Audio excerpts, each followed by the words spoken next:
Nossa história de hoje começa contando sobre o herói Vermute e seus 4 companheiros. Eles se juntaram em uma jornada para subjugar aqueles que abominavam esse mundo, os reis dos demônios. 3 dos 5 reis foram derrotados e agora só restavam apenas 2. E nesse grupo lendário tínhamos o grande Vermute, a sábia Siena, a fiel Onishi, o corajoso Moran e Hamel, o tolo. E junto eles formavam um grupo mais poderoso, mesmo que o Hamel sempre teve inveja de Vermute e considerava ele como seu rival. Então, quando eles estavam na busca do quarto rei demônio, veio um ataque por trás que ia atingir o Vermute, mas o Hamel pulou e bloqueou com seu próprio Clump. E assim o Vermute foi pra cima, fatiando o bicho e apenas um ataque, enquanto todos corriam para ver como estava o Hamel, pois infelizmente já era tarde demais. E mesmo diante da morte, ele falava que essa era uma morte honrosa, e pediu para que o Vermute derrotasse os reis dos demônios por ele. A Nice reza por mim, e o Moron era um guerreiro corajoso. E por último, a Siena, na verdade, ele gostava dela. Mas alguém acaba pisando nesse livro falando que nunca tinha falado nada disso. E por isso ele sempre fica irritado com o autor anônimo que escreveu esse negócio. Porque ele é o único chamado de tolo, enquanto os outros têm títulos como o Grande, a Sábia, a Fiel e o Corajoso. Mas na verdade o que aconteceu aqui é que ele é o Hamel, que morreu 300 anos atrás e reencarnou como um descendente do herói Vermute, o Eugene Milhart de 13 anos. Porque 300 anos atrás o safadinho Vermute tinha muitas concubinas além da sua esposa. E depois de fazer uma penca de filhos, hoje em dia a família é reconhecida como a linhagem direta, que são os filhos da esposa oficial, enquanto o Eugene fazia parte da linhagem colateral, que vem dos filhos das concubinas. E por causa disso, as linhagens colaterais são proibidas de usar espadas de verdade e treinar mana antes da cerimônia de linhagem. E essa é a razão pelo Hamel... Não, para de Eugênio, né? Senão vai ficar estranho. Mas essa é a razão dele usar espadas de madeira, então ele começou a bater em um espantalho de madeira tão forte até ele se quebrar no meio. E o seu pai fica assustado, porque ele quebrou outro espantalho. E olhando esse corpo de 13 anos, o cara já nasceu tomando bomba. E mesmo que ele fosse filho dele, ele se assusta às vezes porque esse olhar feroz não tem uma gota de inocência. Mas ele tá ali reclamando que as habilidades do ferreiro são um lixo, porque quebrou de novo o boneco. E por vender um produto defeituoso desse, ele apenas devia trazer o cara aqui e dar um sacode nele. Só que o pai dele é muito bonzinho pra fazer isso e fala que vai avisá-lo. E também a continuação da cerimônia de linhagem é amanhã. E essa cerimônia é uma tradição que acontece uma vez a cada 10 anos a família Milhart.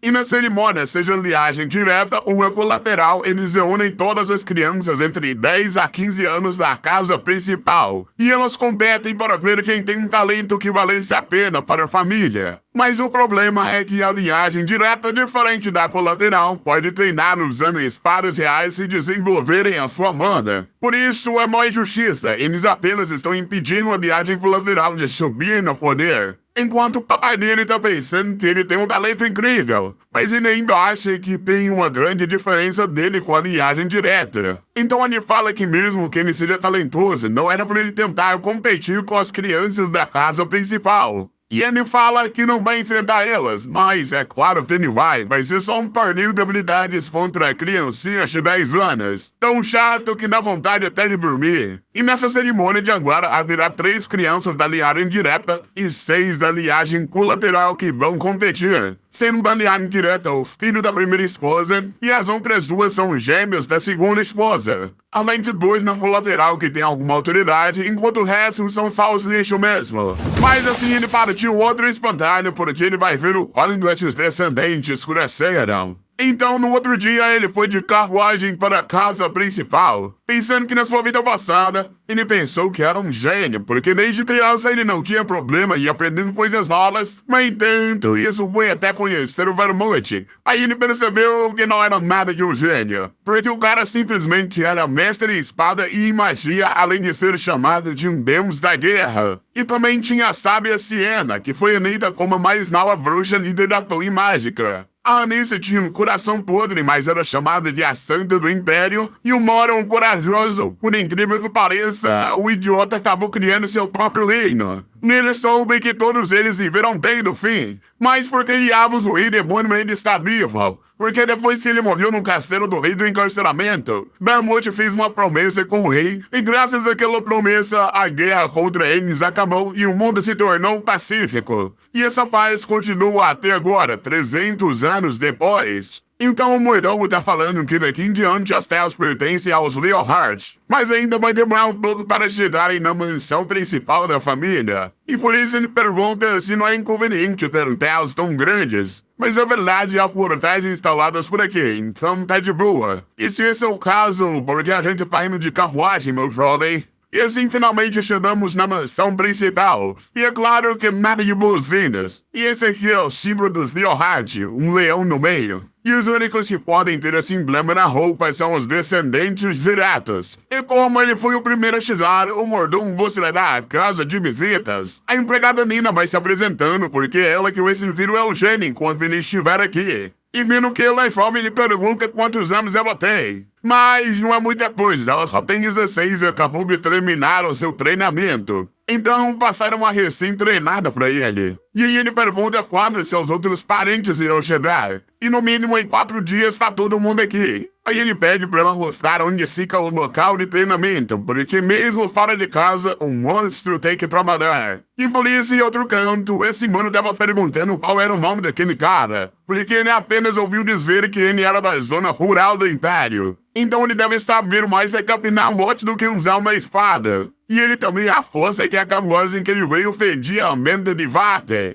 Enquanto a outra tá toda feliz querendo punir ele, porque esses dois são os gêmeos da linhagem direta. Mas o irmão fala que não vai puni-lo, e sim dar um aviso amigável. E quando o outro tava olhando na janela, a mina só deu uma encarada nele de trancar o ridículo. Então o Eugênio está treinando agora com uma lança, pensando que nunca teve preguiça em treinar em sua vida passada. Mas depois que ele encarnou, ele esteve treinando seu corpo ao extremo, porque não importa o quão duro ele treine, o corpo sempre resiste. Já que esse corpo é descendente do grande Vermute. Enquanto isso, a Nina está pensando que ele é incrível, se movendo tão rápido com sacos de areia nos braços e na lança. Só que os gêmeos chegam perguntando pra ela o que ele estava fazendo. Mas um pavão, não, meu filho, o cara tá treinando. Mas o mal educado pergunta de novo. E o Eugênio mesmo fala, tá vendo não? Tô treinando, ô idiota. E a irmã dele foi falando que aquele caipira chamou ele de idiota. Aí ele foi pro traço mandando ele pedir desculpa. Ah, desculpa. E ele não entendeu nada, porque a aclamação cabeça. Mas como ele tem a mesma idade que ele, então eles não deveriam se curvar um para o outro. E depois ele mandou o Eugênio limpar a carruagem que trouxe ele aqui. Então ele só mandou a Nina ir lá limpar. Só que o cara tá puto falando que é pra ele limpar, porque assim ele estará ignorando uma ordem dele, o Sr. Leonhardt. E ele aproveita e se apresenta também. Ele é o Eugênio Leonhardt.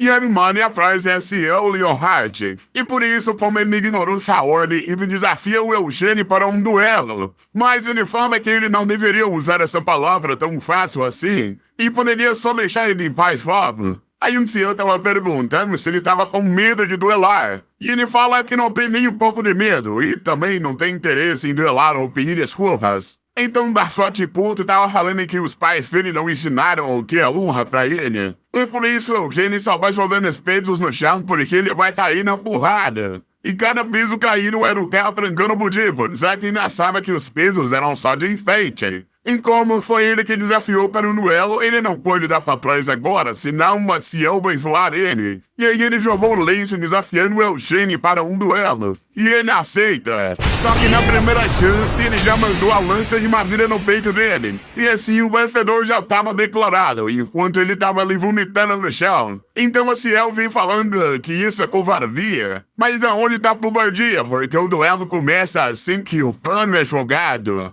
E aí Ana fala que então ele treinou a mana. E não, já que a linhagem colateral só tem permissão depois da cerimônia. E embora ela fala que o ataque foi tão rápido que mesmo se o irmão não tivesse com a guarda baixa, ele teria levado. E o Eugênio fala que então os olhos dela não só são de enfeite, porque não é como se ele tivesse apanhado sem lutar, já que no momento que o golpe chegou, ele instintivamente deu um passo para trás. E por isso o Eugênio pensa que ele tem potencial, mas ainda está longe para ser um descendente de Vermute. E embora ele finalmente levantou falando que foi covardia, Mas talvez seja porque eles são gêmeos que falam a mesma coisa. Então, se ele é omissamente honrado da família, ele precisa admitir a sua derrota. Só que nessa hora chegou um cara chamando o jovem mestre. E como não tem um leão no peito, deve ser um cavaleiro contratado. E o Ciel foi chorando no colo dele, falando que desafiou um caipira para um duelo e perdeu. E ele já se apresenta como encarregado a instruir o jovem mestre Ciel. E pergunta o que aconteceu aqui. Mas Eugênio fala que ele puxou briga com ele e insultou o seu pai. Eu não fiz isso. E ainda falou que o pai dele também não tinha honra. E isso seria motivo suficiente dele ter aceitado o duelo. E desse jeito, o Rezer foi levar o jovem mestre para tratar os ferimentos, enquanto o Eugênio foi comer. E a Nina chegou falando que os outros jovens mestres estão planejando chegar amanhã cedo. E por isso a cerimônia deve começar logo.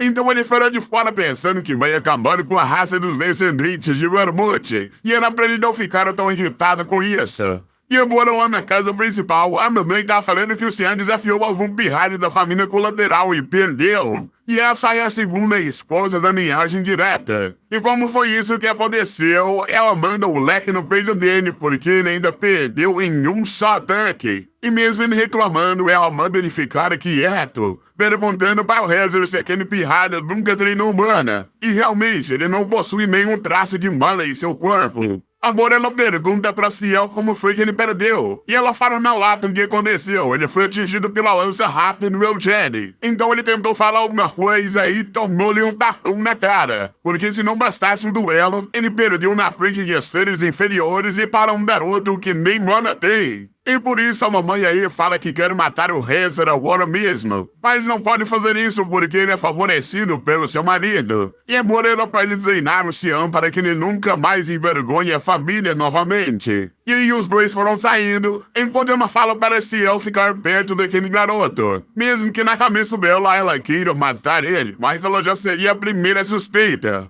E dentro da família Nilhark, se homicídios acontecem, os guardiões da família aparecem. E a Ciel então fala que vai ser amiga do Eugênio. E no dia seguinte, 3 herdeiros da linhagem colateral chegaram. Enquanto o Eugênio ainda estava treinando com seus pensos, e a Nina veio avisar que eles chegaram. Mas não só isso, porque um líder da família também chegou. E ele precisava ir embora cumprimentar eles. E como daria pra e trocar de roupa, ele veio do jeito que tava mesmo, suadão. E aquela Nina é a mãe dos gêmeos que a gente conheceu. E a primeira esposa com seu filho mais velho, que é o herdeiro da família. Então o chefe veio chegando, e esse é o Gilad Milhart. E atrás dele o seu irmão mais novo, Guion. E ele chegou falando que o Ione cresceu e também foi cumprimentar os gêmeos. Depois disso, falou que eles teriam uma refeição junto com as crianças da linhagem colateral para discutirem sobre a cerimônia. Agora de noite, na hora do jantar, tinha mais 2 caras novas, o Gardes e a Meisara, que chegaram junto com o chefe da família usando portais, porque eles vêm de famílias com alto prestígio entre as linhagens colaterais. Só que tem um loiro ali no meio que ele não sabe quem é. E o Ciel faz essa mesma pergunta. E essa loiro aí é a filha do Loberian, o mestre da Torre Vermelha de Magia. E por isso o Eugênio dá até uma engasgada, porque esse deveria ser um discípulo da Siena. Na verdade, um discípulo do discípulo, que era discípulo do discípulo. Já que 300 anos atrás, a Siena se tornou a mestre da Torre Verde, sendo a mais jovem mestre de torre. Ela reconstruiu completamente os livros mágicos e padrões do reino e continuou a ensinar e aconselhar estudantes. E por isso os mestres da Torre Vermelha e Verde ainda veem a Siena como uma grã-mestre. Só que agora o chefe da família pergunta se ele é o Eugênio, porque não quer que o seu filho insultou ele e seu pai. Mas como Eugênio venceu o duelo, ele é melhor que o outro. Então ele fala pro Cian que não está com vergonha pela derrota dele, e sim desapontado por ele ter temido a sua resposta. E como o duelo começou com o insulto dele, e mesmo perdendo ele não se desculpou, ele precisa aprender a honrar não a si mesmo, mas também o seu oponente. E assim ele finalmente se desculpou.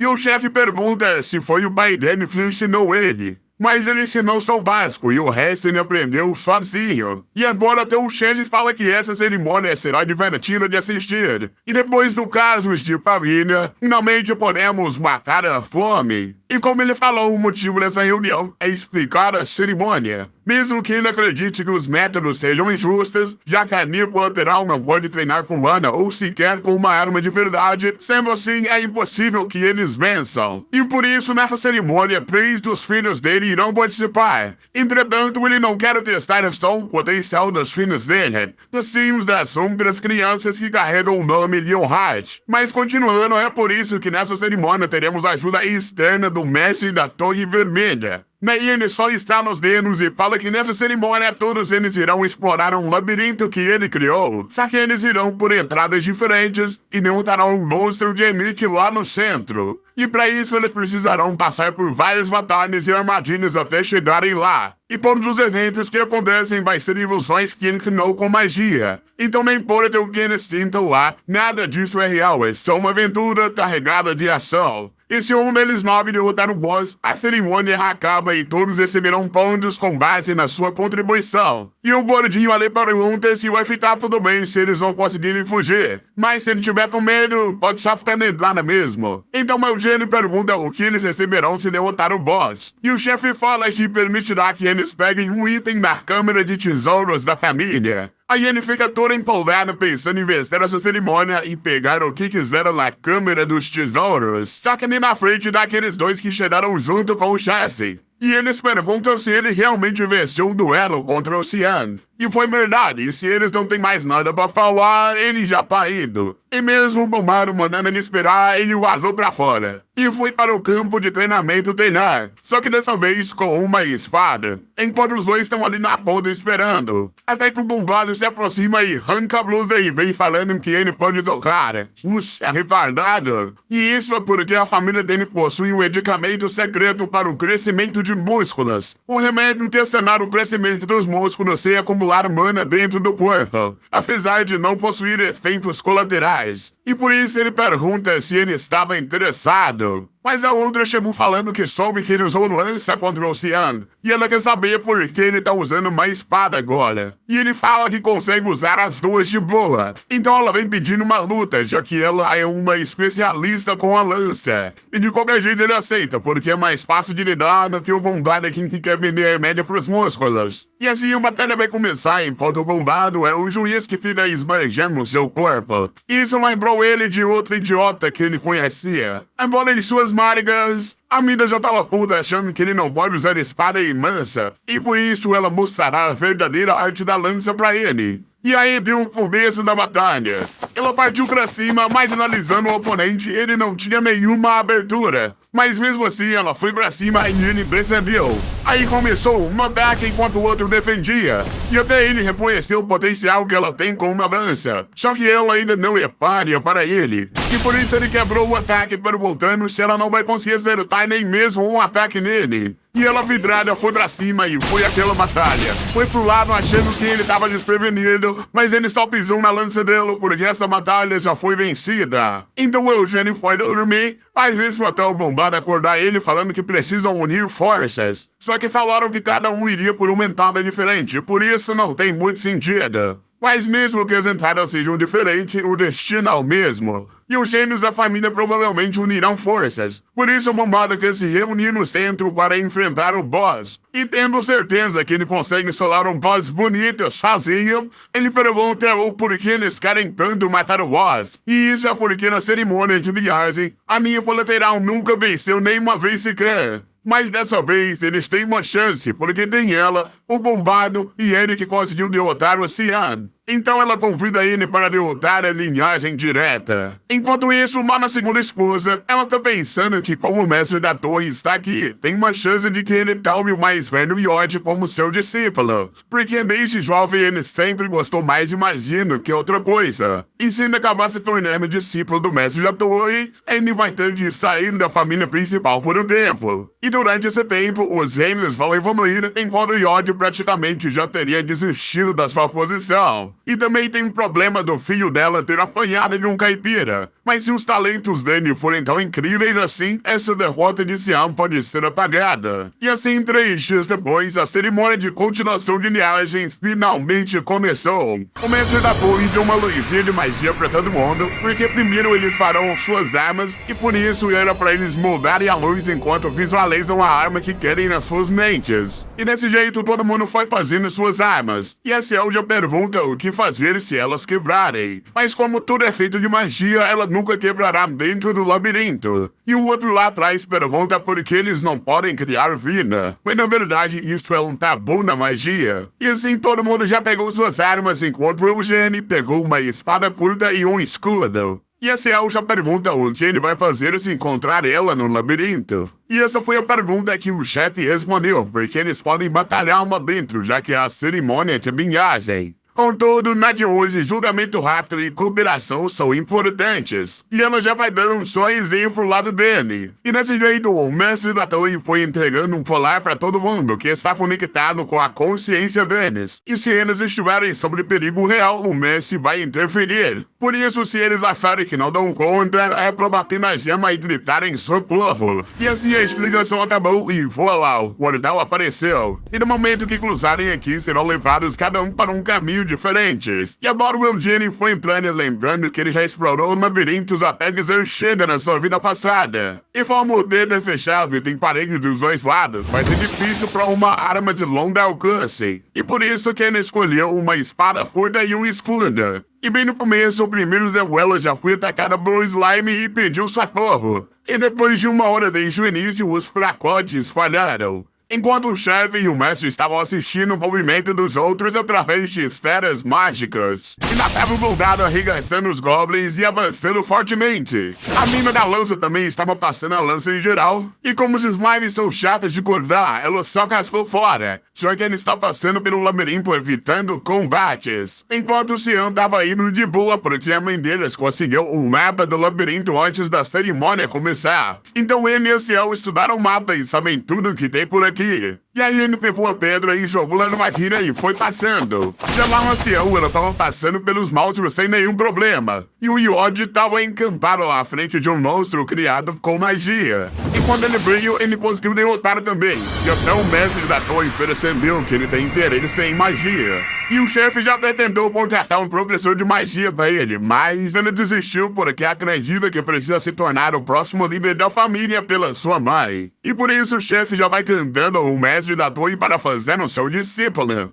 Mas ele não pode prometer nada, já que se o potencial dele for insuficiente, ele não pode se tornar um discípulo do mestre da torre. Contudo, o chefe não quer forçar nada, ele só quer que o garoto siga os seus sonhos, já que ele venera mais a Siena do que o próprio Vermute. E o mestre da torre acaba concordando, porque ele prefere a história da sábia Siena. E o chefe mesmo tendo ouvido essas histórias, na realidade ele não prefere Siena ou Vermute. E sim, só que ele não sai porque na câmera do Eugênio, ele deu de cara com um troll gigante. E ele explodiu um soco destrutivo pra cima que o Eugênio só desviou. E aí ele continuou enquanto os manos estavam impressionados, porque ele acabou de derrotar um troll gigante com apenas um ataque.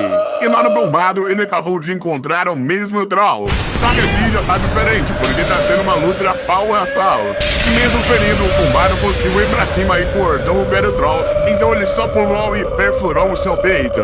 E agora ele finalmente conseguiu derrotar um Mega Troll. E assim ele foi andando, mas acabou caindo no chão por causa dos ferimentos. E quando o Sean viu aquele monstro, ele pensou que esse monstro foi colocado para não ser derrotado. E por isso ele tacou uma pedra do lado e passou de fininho. Até que ele encontrou a Ciel lá na frente. Então agora os dois foram juntos. Enquanto uma pergunta que como esse labirinto é uma ilusão, então qualquer monstro pode aparecer aqui, né? E é óbvio que é isso. E ela dá o exemplo de fantasmas. E o outro com botico blancado pergunta se ela está com medo de meros fantasmas. Mas nessa hora ele enfrou a cara na parede e acaba gritando de medo. E na verdade, essa era só a mina da lança que se assustou com ele gritando e gritou também. E assim ela foi saindo de fininho, enquanto esse eu fala que ela tava fugindo. E por isso eles foram seguindo ela e ela correu procurando o cabelo roubado. E quando ela vê, ele tava caído lá na frente e o chão de trás dela acabou desabando. E o Cian tentando impressionar sua irmã usa a banha no corpo e dá um mão falando que ia segurar a mão dela. Mas ela pulou normal mesmo, ela. E quando eles iam continuar a perseguição, eles chegaram ao centro do labirinto, onde tinha um boss minotauro. E o Eugênio já tava ali perguntando por que eles três chegaram juntas. E na realidade ele tá aqui faz tempo e ficou curioso pra ver quem chegaria primeiro. E a mina da lança pergunta se como ele tá esperando, ele então deve ter aceitado a proposta. Mas ele fala que não é bem isso, já que mesmo que ele enfrente o boss sozinho, ele pode vencer rapidamente. Só que se ele fizesse isso, seria uma pena para os outros que também chegaram. E por isso ele fala que esse boss não ataca a menos que você chegue em uma distância limite. E na ordem que eles chegaram aqui depois dele, eles enfrentarão o boss cada um por vez. E se você acha que não pode vencer sozinho, apenas desista. E assim a meia da lança foi a primeira na ordem, enquanto o Eugênio fala que vai depois de todos eles terminarem. E o Cian tá ali pensando que mesmo ele sendo muito grande, ele poderia vencer sozinho esse Minotauro. Então a mina da lança foi pra cima dele, e ele veio junto, enquanto ela desviou e tentou perfurar a pele dele. Mas a pele era tão dura que a lança nem entrou. Ficou molinha ali na ponta. E daí ele pegou ela na mão e jogou longe. E agora é a vez do Cian, que foi ativando a sua mana e embuiando na espada. Só que a mana dele acabou sumindo. E isso talvez foi porque o mestre da torre fez com que eles não pudessem usar mana para atacar o boss. E o Eugênio ainda dá uma provocada enquanto o boss vem pra cima. E ele passa dando um raspão de espada nele enquanto ia desviando dos seus movimentos. Até que ele achou uma abertura nos pés, mas quando ele foi pra cima, só foi molhado com o joelho. E agora ele pegou o cuidado e jogou longe, porque se perdeu também. Então é a vez da Ciel, pois ela fala que não quer lutar mais não. E por isso agora foi o Eugênio mostrar a sua verdadeira força, falando que não tem certeza se será possível ele perder aqui hoje. E o boss já veio pra cima e ele desviou, e pulou andando em cima do braço dele. Aí ele veio pra mão, mas ele desviou e parou em cima da cabeça do Minotauro. Quando ele foi atacar, acabou dando um soco na própria força. E o Eugênio no ombro só preparou e passou cortando o pescoço de todos os lados. Enquanto a mina da lança percebeu que ele estava mirando diretamente na artéria contida, que marcou ele entrando mais uma espadada certeira. Até que o boss finalmente caiu e ele foi o vencedor desse labirinto, enquanto geral tava de boca aberta. Então agora tudo vai só aparecendo porque a cerimônia acabou. E o grupo de coroas estavam impressionados que uma criança da família colateral poderia derrotar um Minotauro tão fácil assim. E de fato foi isso mesmo, porque o Minotauro é difícil de lutar sozinho. E até o mestre falou sobre o trabalho em conjunto nessa cerimônia, porque ele queria que as crianças trabalhassem todas juntas para derrotar o Minotauro.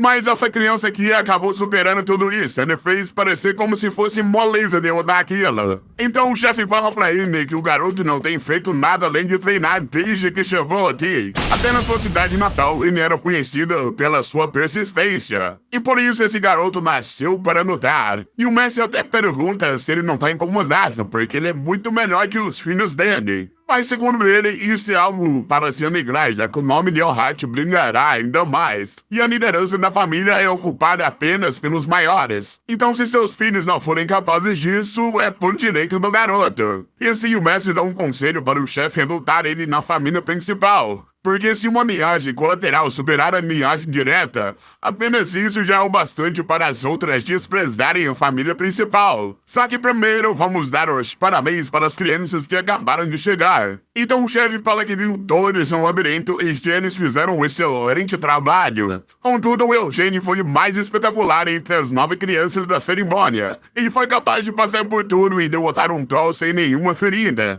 E aí então o Bombário se assusta, porque ele saiu todo ferido desse troll. E pensa que se ele tivesse o remédio da sua família, cresceria os músculos ainda mais. Embora o chefe fale que eles devem voltar e descansar, porque o banquete será amanhã. Daí o mestre foi levando as crianças enquanto o Eugênio vem com ele. porque ele irá receber um dos tesouros do cofre subterrâneo. Então o Chance foi falando que ele foi incrível usando várias armas. Só que a arma que simboliza a família é atualmente a espada. Mas o ancestral Vermute conseguiu utilizar todos os tipos de armas. Entretanto, Vermute não era o único que dominava várias armas. Seu companheiro Ramel também era um grande mestre. E ele dá até falando que nos livros ele era chamado de tolo. E o chefe fala que na verdade ele gosta mais do Sr. Ramel do que do próprio Vermute. Aí ele pergunta o porquê. Mas ao invés da atitude divina do Vermute, ele gostava muito das qualidades humanas do Ramel. Porque ele sentiu sua inferioridade comparado ao Vermute,